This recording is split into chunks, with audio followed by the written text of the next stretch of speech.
రూ. 1180 వేశారు సార్ గజంకి. 1420 వచ్చింది సార్.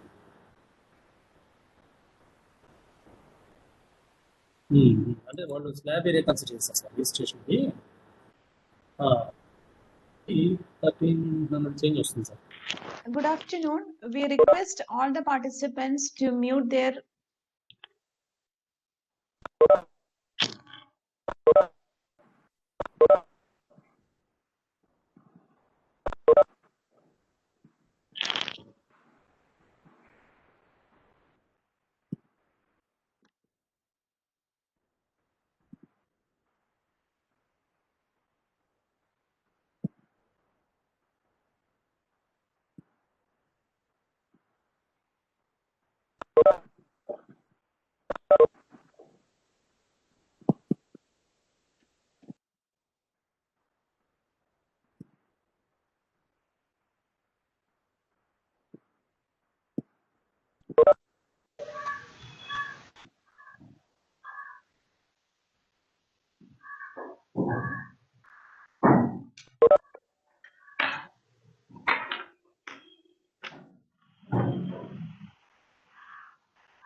చూసుకొని రాయడం కాదు, స్టోరీ మొత్తం వినేసి నాకు చెప్పాలి ఏటో.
Yeah, good afternoon, Danya. Good afternoon, sir. Good afternoon. Good afternoon. Sorry for the delay. Oh, not at all a problem, sir. Okay, are we So, ready? yes, sir. So let me introduce you to the participants. Sure. So a very good afternoon to one and all. So I am very happy to welcome Professor Arun K. Tangirala as an expert speaker on the topic identification with noisy inputs using PCA data for the adult-sponsored online FDP Advanced Process Control. Dr. Arun K. Tangirala obtained his bachelor's degree in chemical engineering from IIT Madras in 1996 and his doctoral degree in process control and monitoring from the Department of Chemical and Material Engineering, University of Alberta. Continuing as a postdoctoral fellow, for a short period, he joined as a research manager in the industry government-sponsored chair program at the same department. Presently, Dr. Tangirala is serving as a professor in the Department of Chemical Engineering, IIT Madras. His research interest spans the field of health monitoring of control loops, data-driven and gray box modeling, complex networks, sparse optimization and compressive sensing, system biology, hybrid energy systems, modeling, control, and monitoring.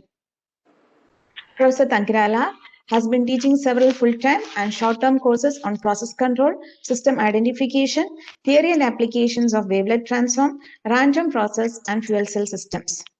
Dr. Tankirala is the author of the textbook on system identification titled Principles of System Identification, Theory and Practice, published by CRC Press. Dr. Tankirala is a recipient of prestigious teaching and research awards and international fellowships. In addition, he has held the position of visiting professorship at leading international universities such as University of Delaware, Technical University of Munich, etc. He was awarded the Young Faculty Recognition Award in 2010 and the Institute Research and Development Award in 2014 by IIT Madras. On behalf of the coordinators, I welcome you, sir, and hand over the session to you. Thank you, sir. Thank you, Danya. Thank you very much. So I suppose, how many participants do we have today?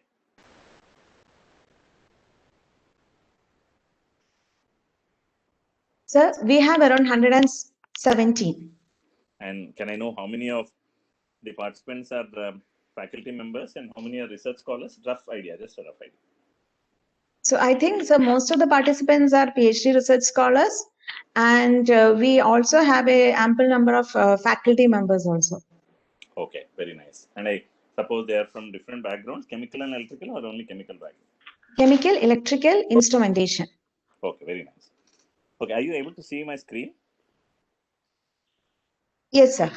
We are able to see. And the slide, right? So it reads Yes. errors. Okay. Yes. Very good. So, of course, I would like to say hello to all the participants, colleagues and students and aspiring researchers. Welcome to the talk on errors in variables identification using principal component analysis. In the morning, I suppose Professor Goody, and then in the afternoon, Dr. Babji Srinivasan must have spoken on identification. Am I right?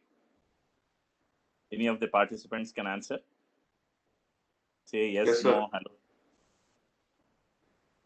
I'm sorry, hello? Yes, sir. Yes. So I suppose, therefore, you have been introduced to the general problem of system identification or the field of system identification. And also, hopefully, you had an introduction to the different branches of system identification or the types of problems, classes of problems that you encounter in identification. And there are many branches, so to speak of. There is linear, there is non-linear. You can think of multivariable identification, open loop, closed loop, and so on. So this huge tree, a banyan tree called system identification, has many, many branches, of which one of the branches is this errors in variables identification, as you can see in the title. This may not be very popular because the classical identification or the regular system identification that we are used to seeing is simply called identification, and that is more popular. EIV is only, I would say, becoming popular, not to assume that the theory did not exist before. People have been working on this EIV, errors in variables identification, for several decades now. But as I said, the more popular one is the so-called classical identification, as you can see on the screen here. I'm going to divide the identification into two branches. There can be many other classifications as well. That is also possible. But for the purpose of the talk, I'm actually dividing this into two parts. Namely, the classical identification, as you can see, and then the EIV identification. It is a classical identification flavor that we are very familiar with. So what is this classical system identification? As you can see in the schematic here, the main object of interest is the process. Say, I mean, in this block diagram, if you see, which is explaining classical ID in a nutshell, the main object of interest is process, for which we want to develop a model. And you can see that the process is being excited with an input denoted by U star. And I would like you to pay attention to the notation. And because of the short duration of the workshop, we may not have the time to go into the full details of everything. But at the same time, also, and at the same time, we have to perhaps put up with an early introduction to the mathematics. Normally, I postpone the introduction of notations and so on for some time. But given the short duration, we'll have to get introduced to the notation upfront itself. So the input is denoted by U star. And you know what input means. It is a signal that is exciting the process. The process response, which we call as output, denoted by Y star. So I don't know if you're able to see clearly. This is U star and this is Y star. So think of an interview. Conducting an interview is similar to conducting an experiment for identification. In an interview, you're asking questions, which is U star, and the candidate is responding Y star. But whatever the candidate is responding, you are hearing that through your ears, which are the sensors. And that we denote by YK. So why do we have a different notation for Y, that is the sensed value or the measured value, and the true value? This is because the measured or the measurement is not necessarily equal to the truth. We will refer to this as the truth, and we call this as the measured or the measurement value, measurement itself of Y star. So this YK is not equal to Y star in general. There is some error, and that error is introduced by the sensor. What about the input? So in an interview, when I ask a question, I don't have to hear the question because I already know the truth. I am asking it. Therefore, there is no question of sensing the question. There is no question of hearing. Yes, I will hear my own question, but I also know exactly what I have asked. Therefore, in classical identification, UK, which is what is denoted as the input here, is equal to U star. There is no difference between what exactly the candidate heard and what I spoke. This is a scenario we are looking at. And then we feed this noise-free input, that is accurate input, and the noisy output to this classical method here, identification method, and the end product is a model. That is what is classical identification. Now, in contrast, EIV identification, as you can see, there is a sensor. That is, someone else is asking the question. Again, we can go back to the interview analogy. Someone else is asking the question and the candidate is responding. You can think of it that way. In which case, you hear the question that is being asked, and maybe there is some disturbance that is making what you hear as being different from what the candidate hears. So in this case, whatever you have heard is different from whatever the candidate or the process has heard. As usual, YK is a sensed value. So you can see now that, and then again, both this measured input and measured output are fed to the EIV identification algorithm, and the end product is a model. So this is the fundamental difference between the classical identification and the EIV identification. What is the fundamental difference? The input is noisy.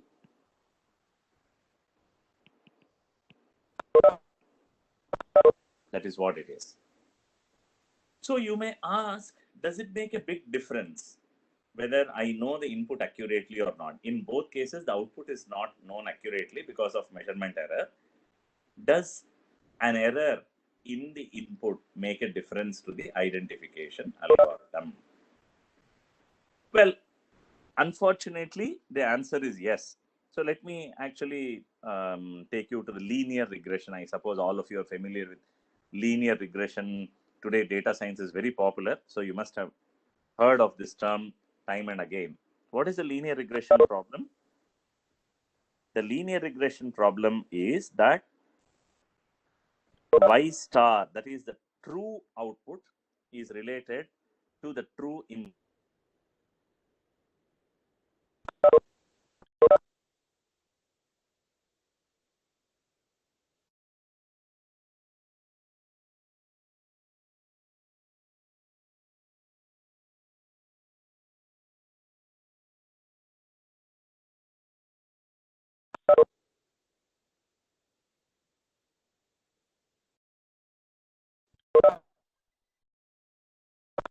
Identification, because you are relating the output and input instantaneously at the kth instant itself.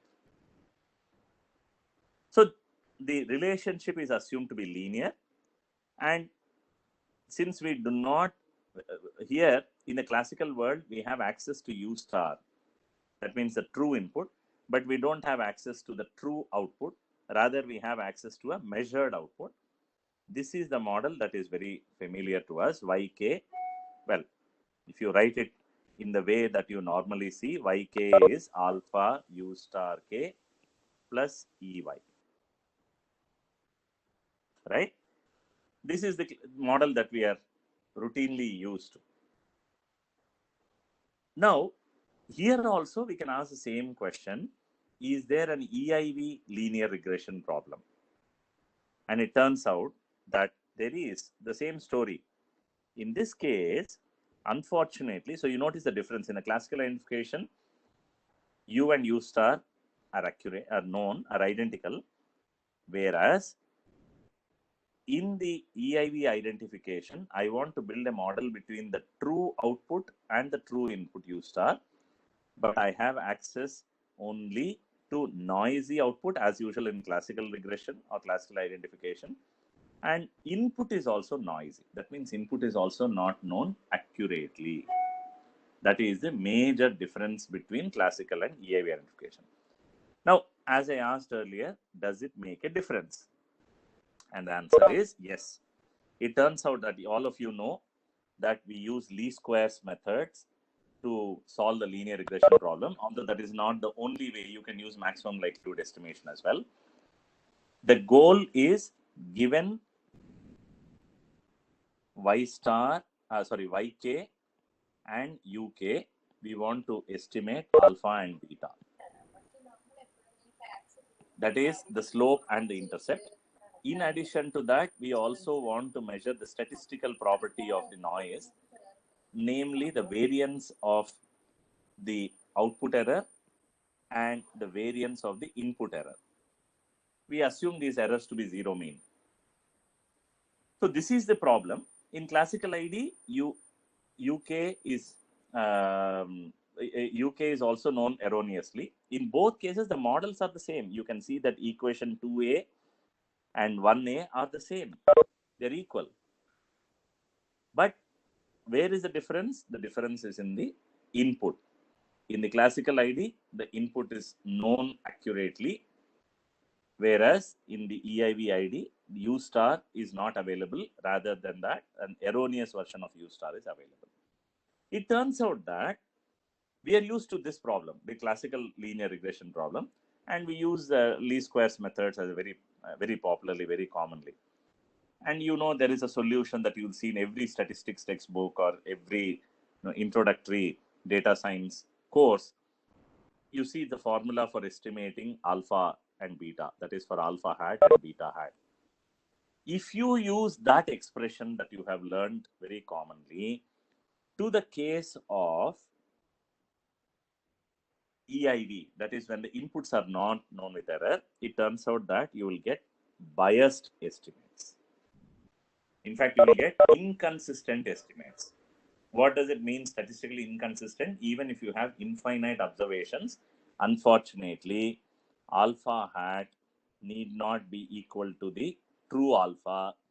And if you denote the true alpha by alpha naught and true beta by beta naught, unfortunately, this is not guaranteed. There's no guarantee in the limit as the sample size going to infinity. If you use the solution that has been developed for the classical case. Okay, that means separate set of methods are required for EIV identification. So there have been numerous approaches to EIV identification, namely the instrumental variable methods, the bias compensation approaches, the so-called total least squares formulation. Normally in the classical least squares, what do? We say the classical least squares is compare. What we have to understand what is classical least squares, then only you can understand what is total least squares. Classical least squares is very simple. You say find alpha and beta such that this is minimized by yk minus y hat of k square, some square, k running from 1 to n. What is y hat of k? Is the prediction or approximation is simply alpha uk or u star k. You have access to that plus beta.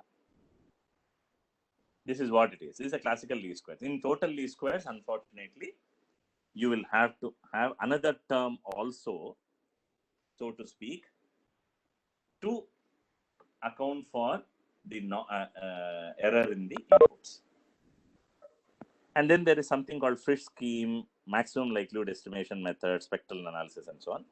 There is an excellent book by Soderstrom, who is one of the pioneers in system identification, which recently came about 2.5 years ago.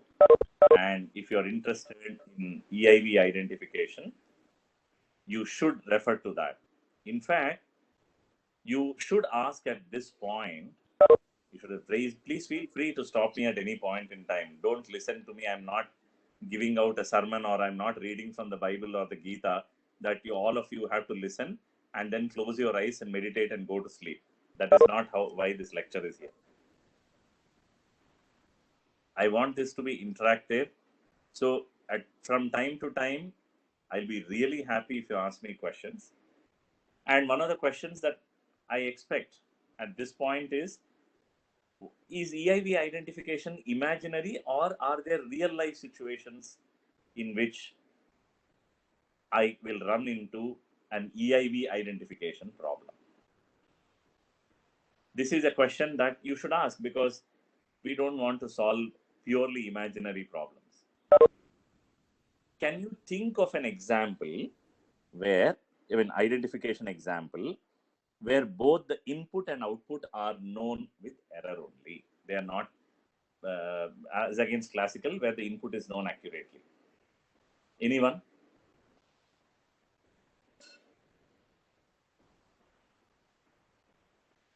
I need one example, if you can think, of EIV identification.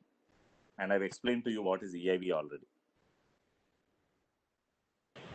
Sir, even conventional tank level control problem, where you may have some kind of uncertainty in the control valves. Okay. But that's a good point. But the question is, you have to clearly identify the input and output, and then only we can be convinced that it is EIV identification. So if you take the liquid level system, what is the input and output that you have in mind? Sir, the control pressure for control valve and output is the level. Okay. So for you, the U star is what is the input that you're looking at? Sir, pressure given to the control valve, sir. Pressure given to the control valve. Okay.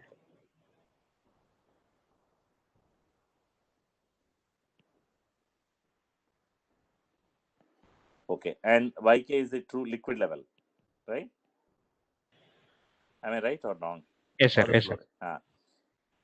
Now, if this is what you're thinking will lead to the EIV identification problem, not really, because okay, what is your UK? Let me actually ask that, and then I'll be able to tell you.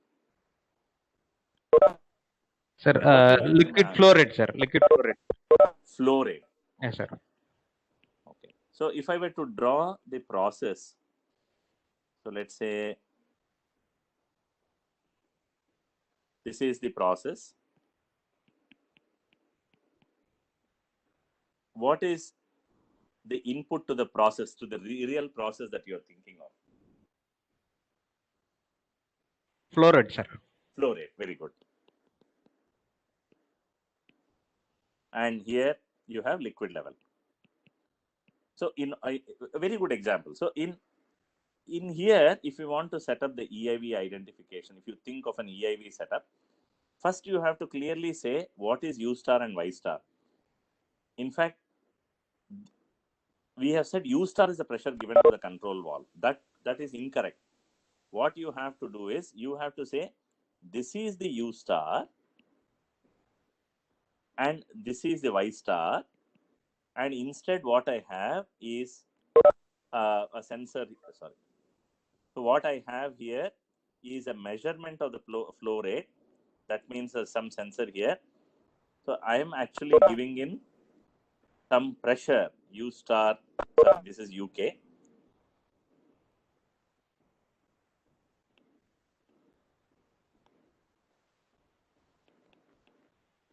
So this is what you mean by pressure to the valve, right? Yes, sir. Yeah. But unfortunately here, the valve will introduce some noise, but the pressure and flow are of different units. You cannot do that. You will have to say that you have to convert this pressure to some flow rate dimensions, then only the problem is compatible. Okay. Okay, sir. That is important. And then, of course, for the liquid level, it is fine. A more easy example to relate to is, suppose I'm trying, I have, let us say, an atmospheric process. In the atmospheric process, we know there are many variables that you can measure. Let's take the relative humidity and temperature. Okay, so we know that temperature affects relative humidity. Here, I want to identify the model between temperature and relative humidity. You can think of the true temperature denoted by U star and true relative humidity by Y star. I want to obtain a model between these two. But do I have access to the true temperature? No. Yeah, I have to use some sensing device. So I have access only to UK. And here I have access only to measurement of relative humidity.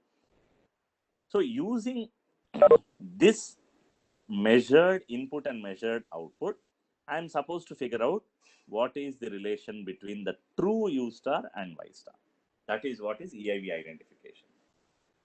Whenever you have only a measurement of the input, or you are observing, like I said, right, in the interview process, if you are listening to the interview, then you will be listening to what the interviewer is asking and what the candidate is answering. You are only an observer. You are not a participant. And whenever that's the situation, you will run into EIV identification. Okay. So as I said, there are many methods available for EIV identification. What we will look at in this lecture is a PCA based approach. That is what we are going to talk about. So it turns out that principal component analysis can help us identify models. Now, this is itself perhaps a big revelation to many of you. Normally, you must, when you heard of PCA, can anyone tell me one application in which you have seen the use of PCA? Not necessarily in identification. Whoever has heard of PCA. Sir, in signal compression, sir. Very good. In signal compression. Very nice. So now, Whenever go ahead. whenever data size is high, the Right. features set of features are high, to reduce the dimension of that. We go To for reduce the dimension. Very good. So did you ask at that time, or maybe even now you can ask, how does PCA help in compression? On what principle? What is it that is allowing it to compress?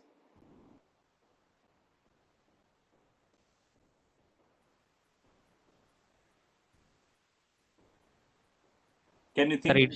it splits the input into some different directions, and it will point to the direction for which there is some real information available. So you can neglect the unwanted components.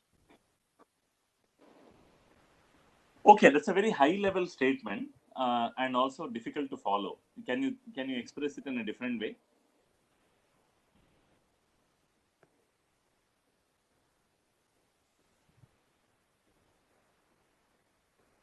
How does it achieve compression?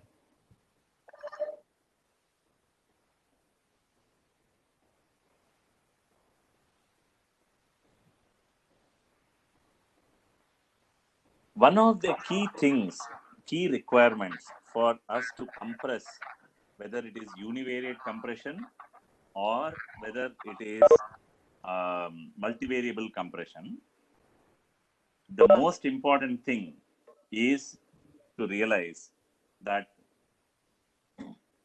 compression can only be achieved if there is relationship between variables.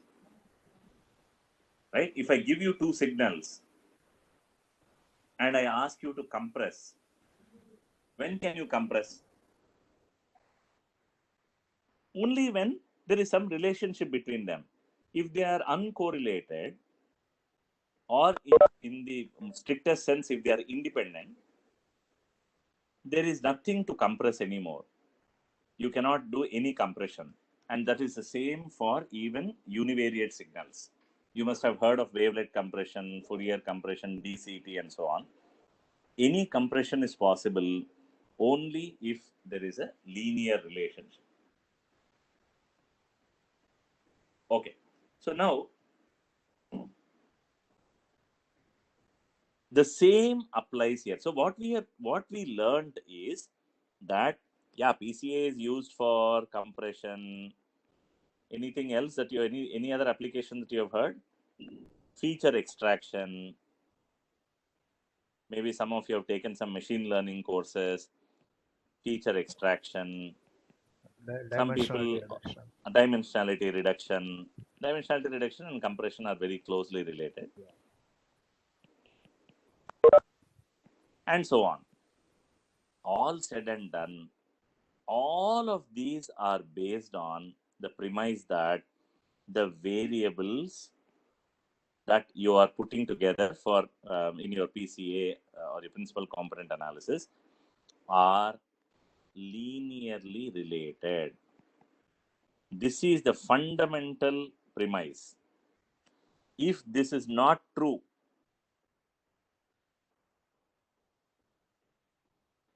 this is very important. If the variables are not linearly related, unfortunately, no compression is possible. No method can do anything, at least that exploits linear relations. So, which means that implicitly,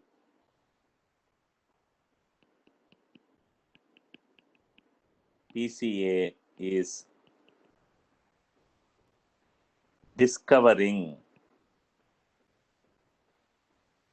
or identifying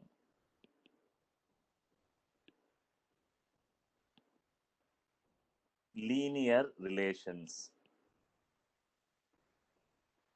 It may not give you the model because you're not asking for it. When you use PCA for dimensionality reduction or compression, yeah, there is this general thing, you retain some principal components and you discard a few others and so on. This is all you are busy all the time. But you never asked two questions. How is it able to achieve the compression? On what basis?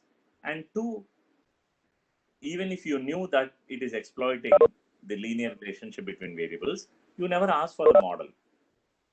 But That is the gold lying there. The model that relates the variables is the key to any application of PCA, almost all of them. And we are going to learn how PCA can be used for identification, for discovering the model. After that, you can use it for compression, you can use it for fault detection, you can use it for dimensional reduction, whatever you want to do. So that way, this lecture is highly valuable to you, because very rarely do people talk about using PCA for identification. But it turns out that is what it should be. That's what should be emphasized about PCA. And then you can use the model for various other applications. So it turns out that PCA solves the EIV identification problem. Okay, how does it do that? Let us assume for a moment that we know Y and U accurately. That means we have access to Y star, we have access to U star. So we'll assume that the noise-free input and outputs are available.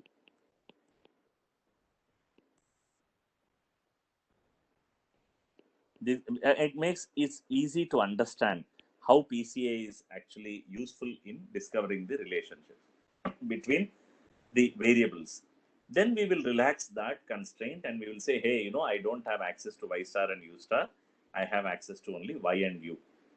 Then how PCA is useful in identifying the relationship still between Y star and U star. Let's do that. Now, let us assume that there is a relationship between Y star and U star. We'll assume there is no intercept term. So let us assume that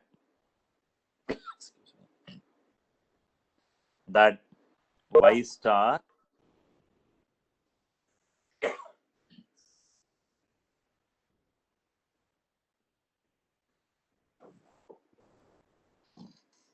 equals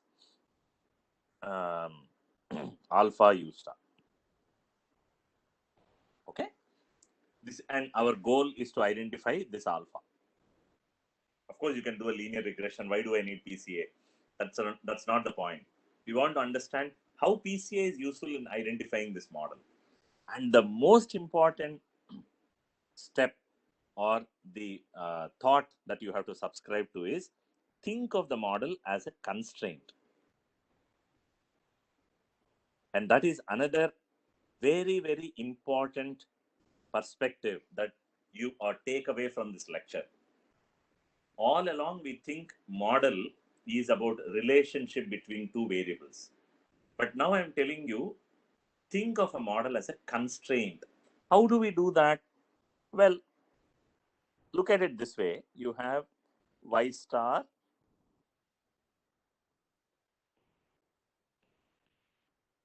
this is the model that we are proposing or postulating. In this, you think of this as usual, the dependent variable, and this as the independent variable, standard terminology. And then this becomes a model.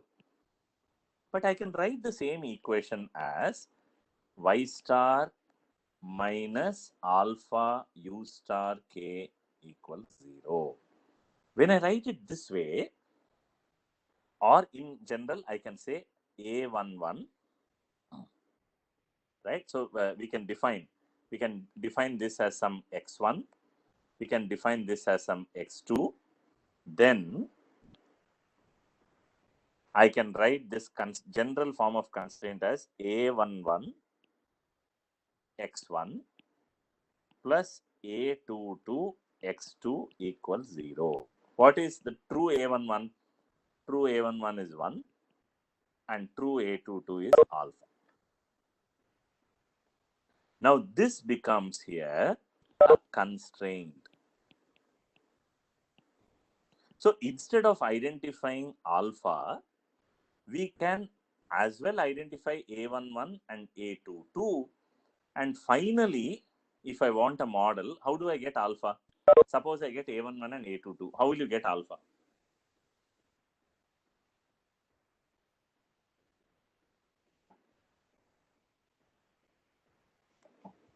estimating alpha given y star and u star in this relationship is a standard linear regression problem. So this is linear regression problem. Classical linear regression. But now I'm saying, think of y star as x1 and u star as x2 variable. And I'm saying, let us identify a11 and a22. Suppose I identify a11 and a22. How will I get alpha? That should be easy.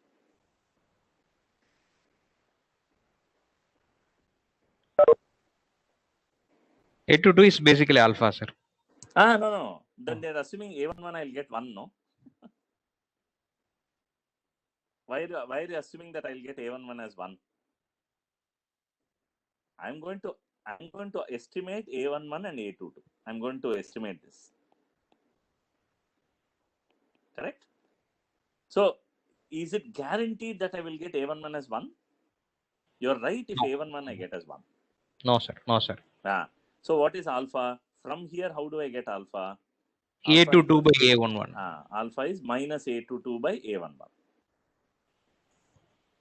Correct? So, if I get A11 and A22, I can get alpha. Is that correct? Do we agree on that? Yes, sir. Okay. It looks like there is only one participant in this lecture and all others have their ears plugged or they are just silent observers. Okay. So, we are now going to solve this problem instead of solving this problem here. What is the difference between these two problems? That is that of identifying alpha versus identifying A11 and A22. There is no prior distinction that we are making between input and output. If I solve this problem,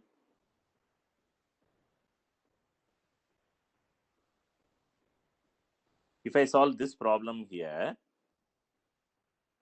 I'm not distinguishing between input and output. I'm just saying y star is some variable x1, u star is some variable x2. Please find, and I believe there is a linear relationship between them. And I'm interested in finding a method that will identify a linear relationship of this form or a constraint of this form. And that's exactly what PCA does.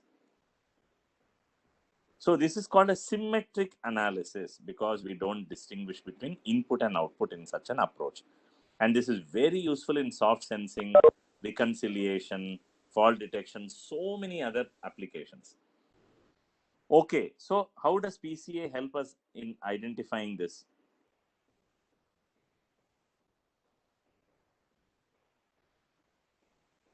How do we do that? Well, what do we do in PCA? We stack the variables like this, correct? We collect data and we stack the variables and then we do a PCA. Now let us state the modeling problem and then we'll ask how PCA is solving it. So what are we going to do? We are saying if I'm given m variables, so we are extending our discussion to m variables, we are interested in identifying constraints of this form. How many constraints do we have? D constraints. Not only are we interested in identifying the number of constraints, in general, if I'm given 3 or more variables, I may not know how many relationships exist. There may be more than one relationship, right? Then how do I know how many relationships are there? What are those relationships? And also, remember, I am not given access to x1, x2, x3 in general. I may be given access to only noisy versions of x, which I denote by z, in which case I also want to estimate so-called the noise covariance matrix, sigma e. If you assume it to be diagonal, then we want to estimate the noise variances in each of the m channels. So we want to identify that as well. This is what we want. It turns out that PCA can give you a solution to all of this. Okay, and there are likewise you can set up a dynamical identification problem also. We'll come back to this later. Let's ask how PCA is useful in static identification. Okay. Now, let's understand PCA through a simple example, and then we will also learn through this example how A11 and A22 are identified. As I said, we'll start with a noise-free case. This is an example from my book on system identification, something that Dhanya mentioned in the introduction. Let us say we have 100 observations of two variables x1 and x2, where x2 is being generated as 2 times x1. Right? So this is the relationship between x2 and x1. There should be no k here, or you can write x2k is essentially 2x1k. We can also write this relationship, instead of a model, we can write this as 2x1 minus x2 equals 0. That is a true constraint. Suppose you are given these 100 observations and we are supposed to discover this relationship. Whatever I've written here is only for data generation. But once I give you the data, you should pretend you don't know anything about the relationship. How do you discover that? You plot x1 versus x2. And since there is no noise in either of these variables, all the data points will fall on a straight line. Correct? Now,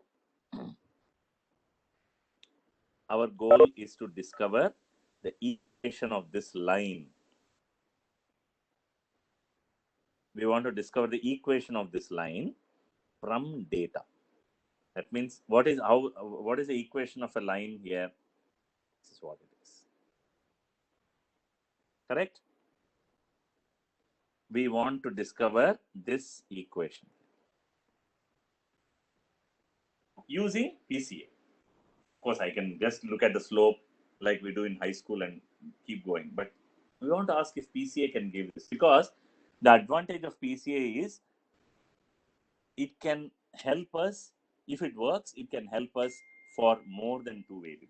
It can help us for 3 variables, 4 variables, in which case we may be interested in identifying the equation of a plane and so on. So the way we are looking at it is we want to look at it this differently. There are lots of very, very important subtle things in this talk that you will hardly find anywhere. And I hope you're not sleeping, or I hope you're not paying attention. I hope you're paying attention and that you're not diverted somewhere, because these are very, very important interpretations. What we are interested in is identifying this relationship. Correct. But the way to look at it is, we can say that we are interested in finding a linear combination of x1 and x2 that yields 0. Look at how we turned around the problem of identification, even static identification. First we said, think of the model as a constraint. And now we are saying, think of this constraint as a linear combination that will give me 0.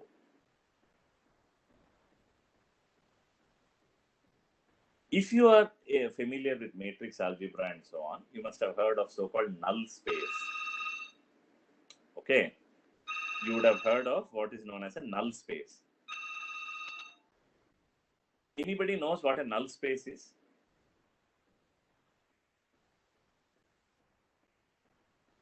Anyone? Should be 0. I'm sorry? Its result should be 0. So if I give a matrix, for example, let me ask you. Suppose I give you a matrix X. How do you define the null space of this matrix X? Sir, all the possible linear combinations of that matrix that can give the resultant as 0.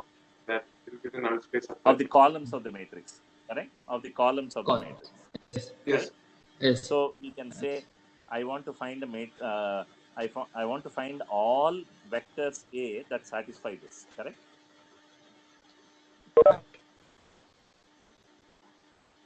So what is a null space defined by? The null space is spanned by all vectors A that satisfy this.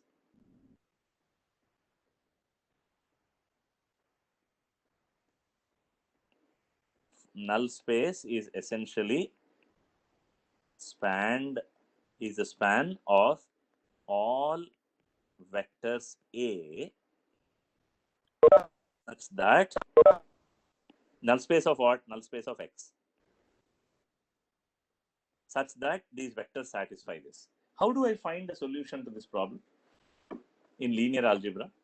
Have you heard of, do you know anything? How do you find the null space of a matrix?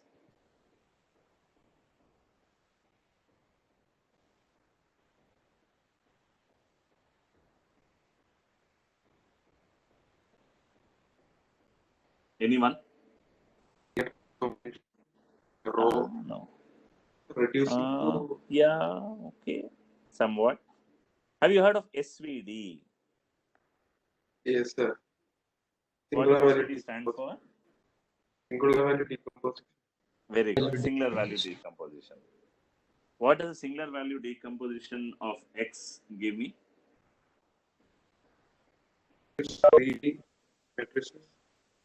Sorry, so SVD of X. What does it do? It factorizes X into a into a product. X combination into of three and the product. matrices. Very good. Yes, one of you has written U sigma V transpose or USV transpose. Okay. It turns out that if you do an SVD of X, then you can solve the null space problem. And SVD of X is nothing but PCA. PCA and SVD are the same. They are identical. I mean, what I mean by same is, of course, analysis is not the same, but whenever you do a PCA, it's the same. You are doing an SVD. You're not doing anything new. Whatever you have learned in linear algebra, that is what you're doing. But what you do with these matrices U, S, V, U, S, and V transpose is what defines what you do with in PCA. Whether you're going to identify a model, whether you're going to do a signal compression, whether you're going to dimensionality reduction, and so on. That's up to you. But at the heart of every PCA is SVD only. Nothing different. Let us look at how SVD is useful for our problem. We want to identify A11 and A21 here, let us say, such that XA equals 0. So what are we going to do? We have 100 observations. We are going to stack these 100 observations this way, right? And we are going to do an SVD of this matrix X. And we are hoping that we will get the true value of A through the SVD. How are we going to do that? So let's do an SVD here. And the key, okay, the key principle in using SVD for identifying the null space is, I told you earlier, right? You have U, S, V transpose. The S consists of the singular values. V consists of the right singular vectors and U consists of the left singular vectors. It turns out that the right singular vectors, that means the columns of V, that correspond to the 0 singular values of the matrix X, will provide a basis for the null space of X. It doesn't say that it will give you A, but it says that it will give you a basis for A, which is good enough for us. Okay. So let us understand this by an example. So what's happening here? We have done an SVD, and what I'm reporting to you here is the singular values that I get. In MATLAB, you can use SVD. How many 0 singular values are there? 1, sir. 1. What does it tell you about X? Is it full rank or rank deficient? Rank deficiency. Rank deficiency. And how much is the rank deficiency? 1, sir. 1, because there is one singular value. Correct. So the number of 0 singular values is also equal to the rank deficiency and of x, and that is also equal to, so how many linear relations exist between now the columns of x? 1 relations. Because there is, it's ranked, it's deficient by 1 rank. Correct. Very nice. On the other hand, if I had m variables and there were, let us say, d singular values being 0, then I know straight away that many linear relationships exist or that many constraints exist. So we got the first answer. Given a bunch of variables, I want to discover how many linear relations are there. All I need to do is look at the rank. But because the data matrix is usually rectangular, we would like to do an SVD and get the rank. And just I have to look for the number of 0 singular values. Of course, this is all ideal conditions, no noise. What happens when there is noise, we'll discover very quickly. And this is the matrix V that we have. This is the matrix corresponding to sigma 1. And this is the matrix corresponding to sigma 2. What do we mean by corresponding? When we think of a matrix, we should think of matrix of data and so on, numbers. We should think of directions. So you have as many directions as the number of columns. So it's a 2D data here. So you can think of this direction or this direction. Any direction is okay. When you plot the data in the 2D space, so remember I showed you the plot. So if you go back to the plot here, there is in principle 2 dimensions, but the data is only along one direction, purely. There is absolutely no component of the data in the other direction. That means this data here can be represented in a single dimension. That is another way of interpreting the singular values. But what direction is the data aligned? This singular vector tells us. It says that the data is aligned in this direction given by V1, and there is no data in this direction V2. That is what is of interest to us. So V2 is the one that is of interest to us because I want that direction in which the data is 0. Okay, that means the linear combination is 0. So the solution to the problem that we asked, which this problem here, this problem, the linear combination that gives me 0 is given by V2. And what does it mean? That means one solution is that A11 is 0.8944 and this is A21. But this is only one solution. Why I say this is only one solution? Why not the solution?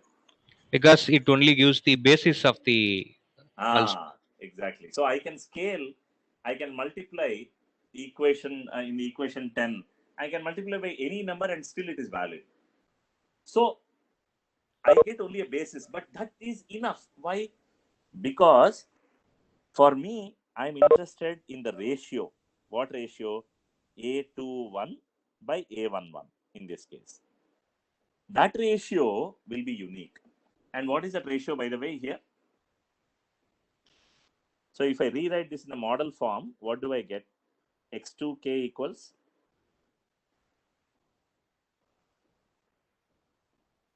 if I rewrite equation 10 and force the coefficient on x2 to be 1, what do I get? X2k equals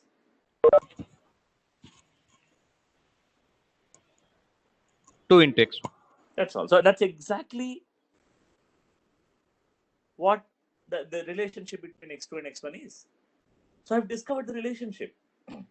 You may say I've gone about doing a roundabout way.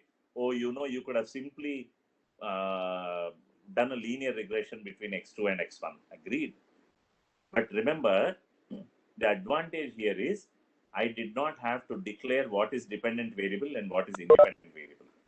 I just put everything, whatever I have with me, and I assume there is a linear relationship. And SVD told me, yes, there is one linear relationship. It also gave me the equation of that relationship, everything. No, that is what is the beauty.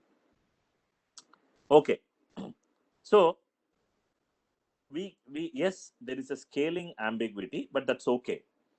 As far as our purpose is concerned, there is no issue. If there are multiple constraints, what would be the case? Then, well, I'm going to skip this compression perspective in the interest of time. You can figure out now how the PCA is useful for compression. Basically, you will store only the first principal component and so on. So let us look at a general result. In case you have m variables, and let us say the rank of x is r. How are we going to construct the x? Like the way we did for the example. The rows will have observations and the columns will be variables. I should caution you, in chemometrics and many other fields of data analysis, the way the data is arranged in a transposed way. The rows represent the variables and the columns represent the observations. But we don't use that arrangement here. We arrange x in this way. And let us assume now that x is r. Rank of x is r. Okay. That means that the number of linear relationships between the variables m minus r. And let us assume that the variables are in this relationship, some linear relationship, xa equals 0. So which means that the size of A here would be m by d. So A is m by d. This is the size. And how does SVD give me this? What does SVD give me? SVD allows me to identify this D and a basis for A. What do we mean by basis for A? It won't give me A, but it will give me T times A, which is okay. It's all right. For regression, for identification, that is all right. And how do we get the T times A? Very simple. You just spot the number of zero singular values, pick the columns of V corresponding to those zero singular values, that will be TA. Okay. All right. So let's move on very quickly to the noisy example case in the interest of time. And this is very important because then we will be introduced to an interesting version called the iterative PCA. So what happens here? What do you mean by noise? Now I don't have access to X1 and X2. I have access to, unfortunately, noisy versions of X1 and X2. And we call the noisy versions as Z1 and Z2. So we have Z2 and Z1 and Z2, which are corrected versions of X1 and X2. And we want to know, let us say, sigma square E1 also. We want to know now many things. We want to discover the relationship between the truth. We want to know how X1 and X2 are related. That question still remains. But in addition, we may want to estimate sigma square E1 and sigma square E2. But the biggest challenge for us is the noise. What has noise done? The zero singular value, which was earlier and the noise free condition now 0, has now shown up its face. So it has now assumed a certain form. Why did this happen? What I'm showing you here is SVD of Z, the results from SVD of Z. Why is it that none of the singular values of Z is 0?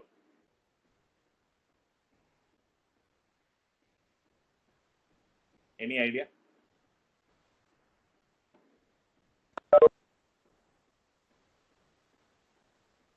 Earlier with the SVD of X, I had, but now with SVD of Z, I don't. Why? It's very important to understand that. Anybody? The clue is to ask, when will I get a zero singular value? What should be the nature of the matrix that I will get one of the singular values, at least one of the singular values to be zero? Everything is related. Rank deficiency, zero singular values, linear dependencies, all of them are interrelated. Anyone? Why I don't get a zero singular value when I do SVD of Z? I'll ask you to compare with SVD of X. Look at what we had with SVD of X. We had a zero singular value, whereas SVD of Z didn't give me that. Why? Sir, because the noise would have scattered the data in some other directions. So because of that, we do not get a zero singular value, and the data are not exactly aligned along a straight line. That is, the second one is much better. What you want to say essentially is the columns of Z1, that is Z, are not linearly dependent. Do you think there is an exact relationship between Z1 and Z2? No, sir. No. Because E1 and E2 are not related, correct? Yes, sir. Whereas with X1 and X2, they were perfectly related. That is the reason why. That's the main reason. That means Z is always a full rank. Even though the underlying truth is rank deficient, the noisy version is not. That is the issue. So if I look at SVD of Z, from this SVD, how can I say that there exists a linear relationship between X1 and X2? Is it possible?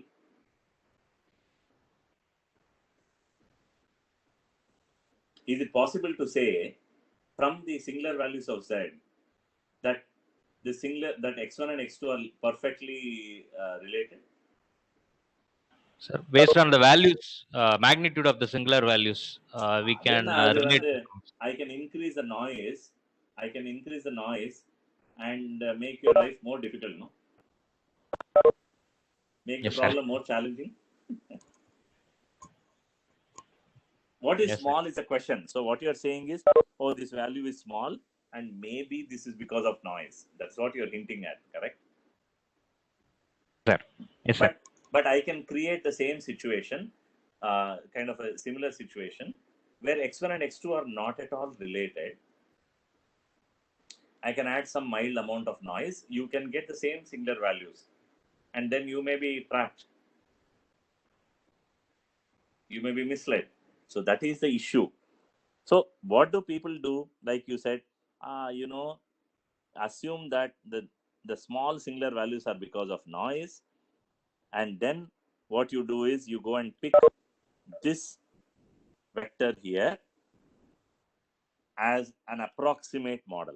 Okay. What do? That's what you do. You say, oh, that last singular value should have been 0 if not for noise. Therefore, I will pick V2. But do you think V2 here is the same as the V2 that you got for the noise-free case? No, sir. No. No, because the data is now slightly rotated. Right? The noise has caused a rotation. And therefore, this V2 is also approximate, and I don't get the exact. I can only get relationship between Z2 and Z1, but I can never get relationship between X2 and X1. I can say Z2 is approximately related to X1 through 2.1, but what we want to get is identifying X1. That is what we want. We want to be able to identify relationship between X2 and X1. And then this is what leads to lossy compression and so on. So this is a typical procedure that we follow, but then the noisy case is not so satisfactory. So now the question is, I'm going to skip the connection with SVD with eigenvalues. The question that we have is now, with PCA alone, it may not be possible to exactly discover the relationships between columns of X through an SVD. Because we know for sure, the moment you have noise, the linear dependencies are lost. None of the singular values are any more zeros, and everything is going to be only approximation and groping in the darkness.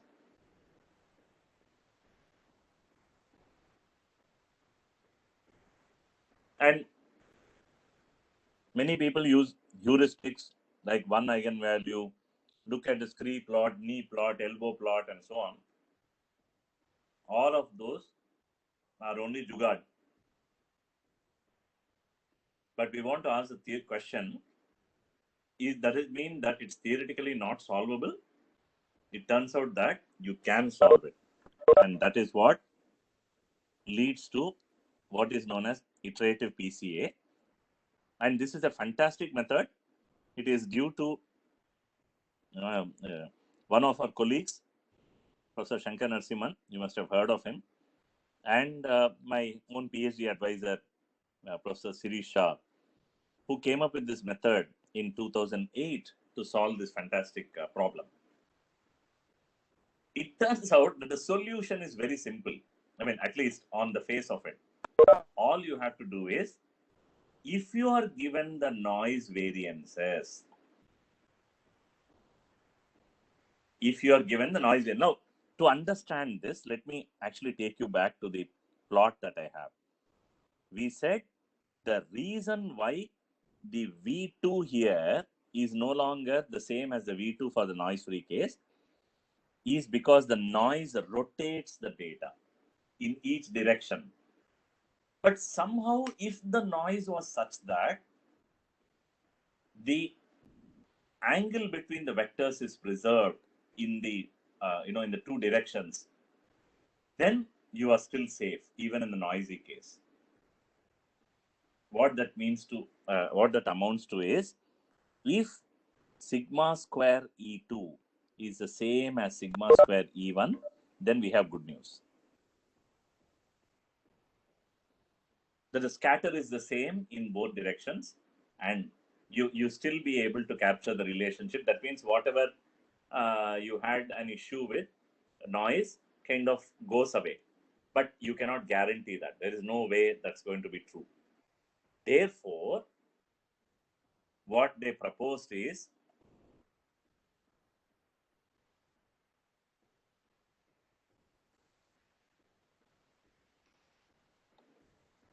this solution here. Scale the data by a factor. What is the factor? Sigma E raised to minus half. And then implement your regular PC on the scale data. That's all to it. Why should this idea work? I've explained to you. Essentially, if you add noise such that they are of equal variances, then you are okay. The eigenvectors will give you the solution. But in general, they are not. By scaling the data, that is pre-multiplying it with sigma E to the minus half, you are guaranteeing now that in the scaled domain, the noise scatter is same in all directions, and you have the solution. But the $1 million question is, who gives me sigma E? Unfortunately, it's not easily available. It's not something that I can purchase from Flipkart, Amazon, or something like that. You will have to, unfortunately, get the sigma E yourself. Okay? And that is the one that gives the name iterative PCA. What do we mean by that? I'll come back to the theory later on. Don't worry about the... So, how do we obtain the estimate of sigma E? Estimate sigma E and A iteratively. What do we mean by iteratively? Does it mean that if I know A, I can get sigma E, and if I get sigma E, I can get A?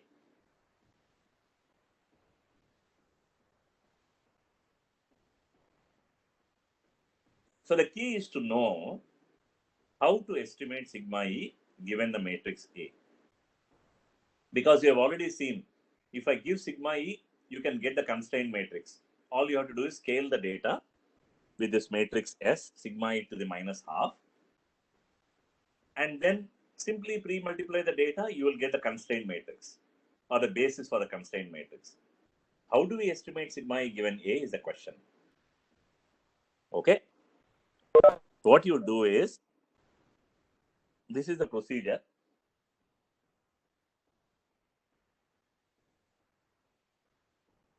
Let's say I gave you A initially. How do you get initial guess of A?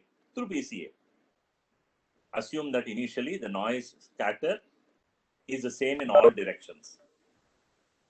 That we call as isotropic. Okay. Assume that the noise scatter is the same in all directions. Go ahead and get your A, and then use that A to generate. So what you do is you pre-multiply your data with that A hat. The point is, if you have gotten the true solution, let's say you got the guess correct, which is unlikely, but let's assume that's correct, then this will go to 0. So that you are left with this A hat times EK. You don't know what is EK, but you know A hat. So let's denote A hat EK with RK, and from this RK, you construct sigma R. This is all theory. And from sigma R, you can estimate sigma E by solving this MLE. So even if you don't understand the full details, what you can certainly understand is that if an estimate of the constraint matrix is given, then I can estimate sigma E. And once I know how to estimate, once I have an estimate of sigma E, I can actually get my A matrix. So I keep iterating back and forth until I hit some convergence criteria. That's all. That is what is the basic idea. Okay. So let me move on and explain the procedure. Stack the given observations. Initialize with an estimate constraint matrix. Obtain a preliminary estimate of sigma E. Scale the data. Perform PCA. Extract the constraint matrix, and repeat these 3 steps until convergence. Now, how do we figure out the number of constraints? That is another thing that we need to know, because at no stage you will get 0 eigenvalues. Even if you scale the data, none of the singular values that you are supposed to get as 0 will become 0. That is the second result and the key result in IPCA. The second result in IPCA is that if, and that is what is given, I'll take you back to this equation here. If you scale the data here with S, which is sigma E to the half, then it turns out that there is a theorem in matrix algebra which tells us that in this particular case, the 0 singular values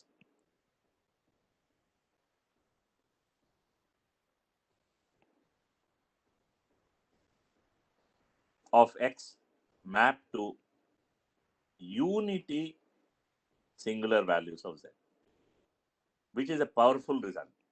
That means earlier when we were doing the analysis of Z, SVD of Z, we didn't know what is small, which singular values are ideally correspond due to noise, which are due to noise and which are not. Now that problem is solved. All you have to do is scale with sigma E to the minus half, perform a PCA, search for unity eigenvalues. That will give you the number of constraints, and then you get your constraint matrix also. This is an excellent direction. So let me actually help you understand this procedure with an example that we call as flow mixing. Okay.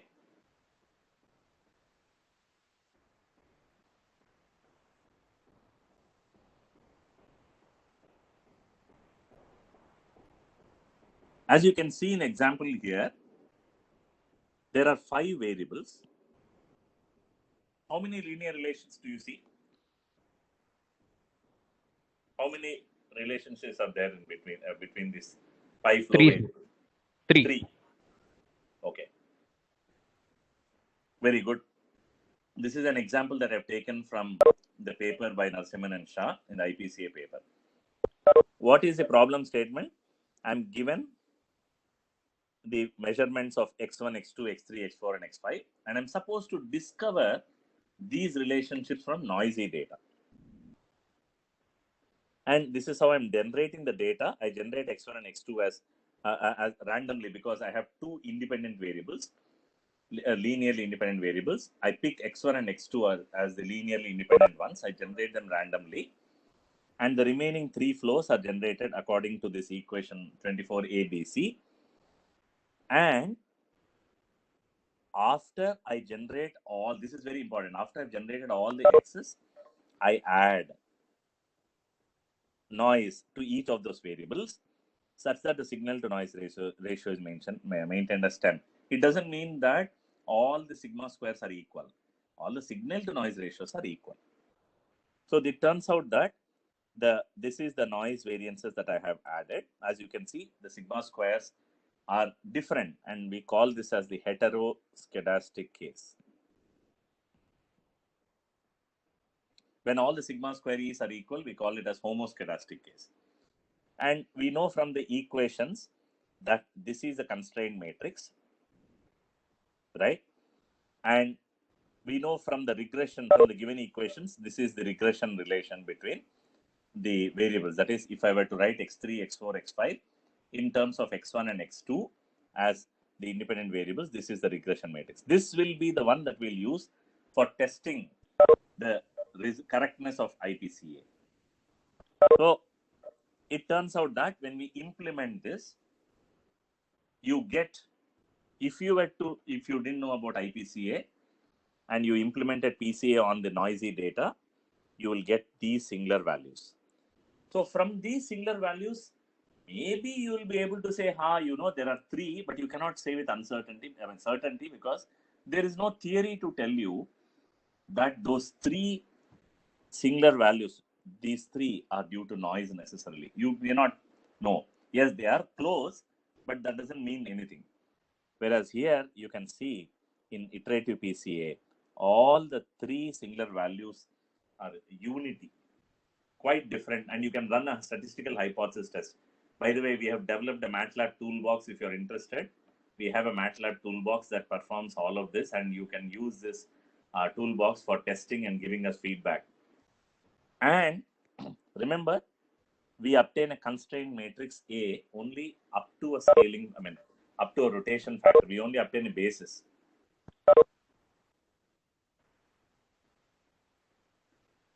Compare the obtained constraint matrix with the true one. You may say, yeah, I didn't get the truth. But we never promised you that we'll get the true one, right? It only promises that you will get a basis for A0. And this is one of the bases that you can get for A0. But as I said, the test of the result is in the regression matrix. Regardless of whatever basis you identify, you can get the regression matrix as well. So how do we obtain the regression matrix from A0? Well, you partition this A0 matrix into 2 parts corresponding to dependent variables and independent variables. That is, you write A0 x hat x equals 0. Partition your x, which has, this is x vector. You partition this into independent and dependent. Independent are x1, x2, and dependent are the remaining. Likewise, you do a partitioning of A0 hat and separate them out so that ultimately you can write your equations as x3, x4, x5 as B0 hat times x1, x2.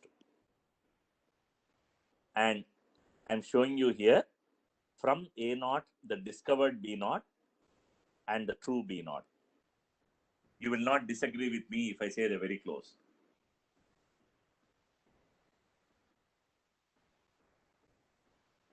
Do you agree? Yes, sir. In fact, you should go back in my textbook. I have this example. I've reported A naught hat even for the PCA.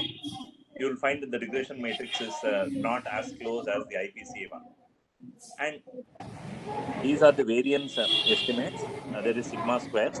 Compare with the true one. So you have 0.1. The true it is 0.1, 0.1, 1.2. Sorry, 1.3 and 2 and 0.5. Sorry, it should be, I think, 0.2. There's a mistake. Yep. It should be 0.2 and 0.5. So you can see the sigma square estimates are also very good. Okay, at this point, I want to ask Danya, how much time do we have? Danya, are we already, have we run over?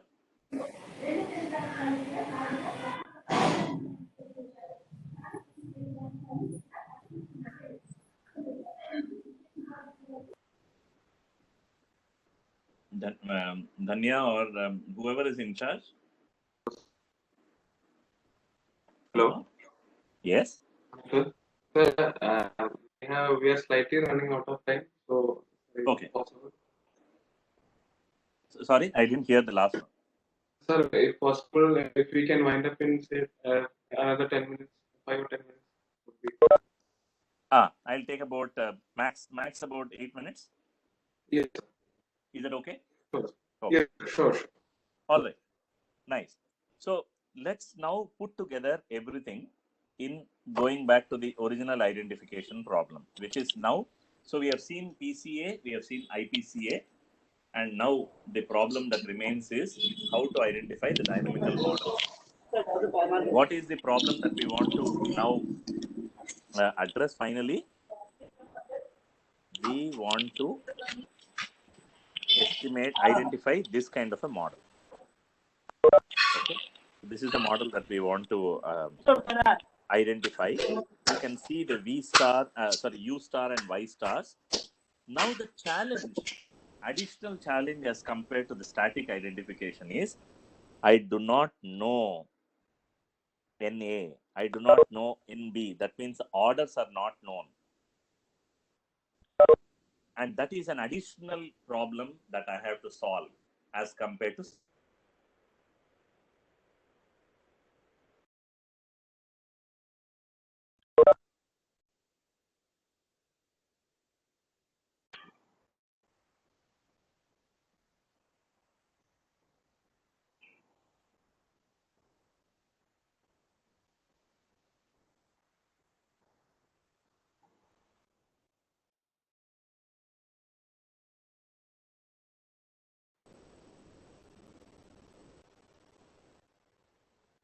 Hello.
Danya, are you there?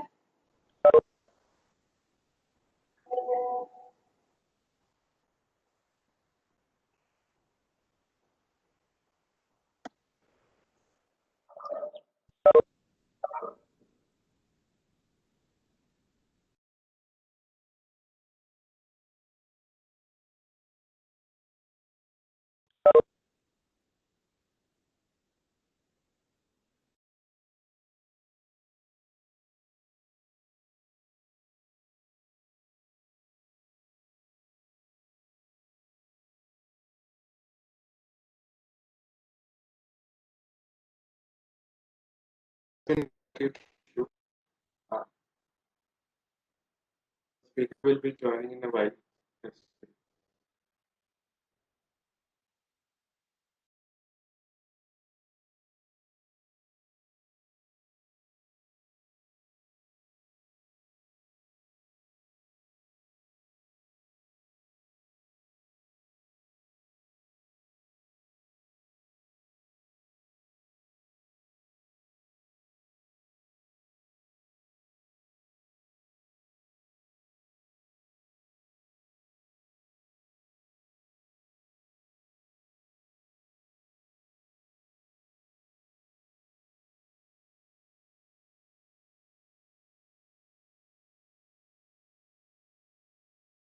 Yes. So unfortunately, there was a problem with the internet connection.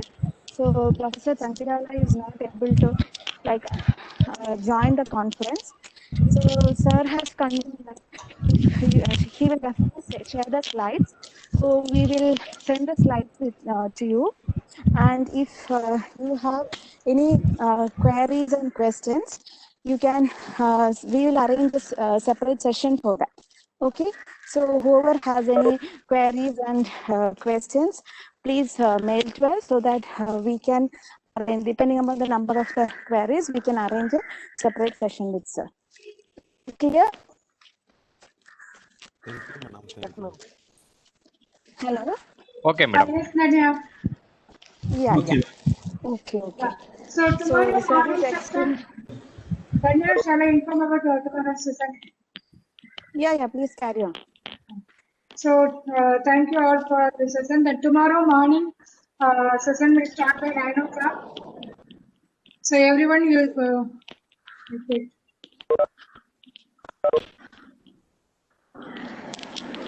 So Dr. Kanaga, do they have to join with the same session link? Yes. So tomorrow's session, the time is 9:30 a.m. The same link we can use it for the tomorrow's session. You please join it by 9:15 a.m. And also, we request all the participants to kindly fill the feedback form. This is also very important.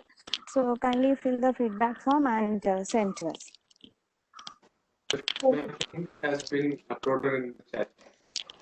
Yes, I have seen that. So we are just reminding them. Okay, thank you. Okay, thank you for your Thank you all. attention. Thank you.